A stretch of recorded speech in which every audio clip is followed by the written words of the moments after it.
पालकमंत्री भरतशेठ गोगावले यांचा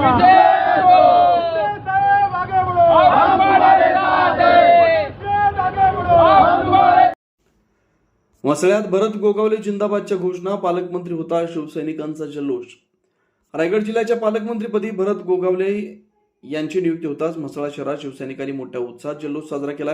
छत्रपती शिवाजी महाराज चौकात फटाके फोडत आणि जोरदार घोषणाबाजी करत शिवसैनिकांनी आनंद व्यक्त केला।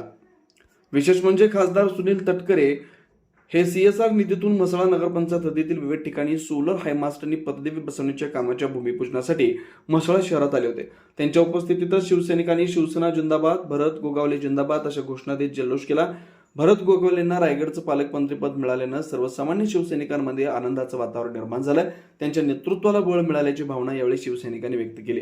रायगडच्या पालकमंत्री पदावर राष्ट्रवादी काँग्रेसच्या अजित पवार गटाने यापूर्वी दावा केला होता, मात्र अखेर भरत गोगावले यांच्या गळ्यात पालकमंत्री पदाची माळ पडल्यानं शिवसैनिकांमध्ये उत्साहाचं वातावरण आहे। दरम्यान खासदार सुनील तटकरे यांच्या उपस्थितीत झालेल्या या जल्लोषामुळे म्हसळा शहरातील राजकीय वातावरण चांगलंच तापलंय। फटाक्यांची आतषबाजी, जोरदार घोषणाबाजी आणि मोठ्या संख्येने उपस्थित शिवसैनिकांमुळे छत्रपती शिवाजी महाराज चौक परिसर दणाणून गेला।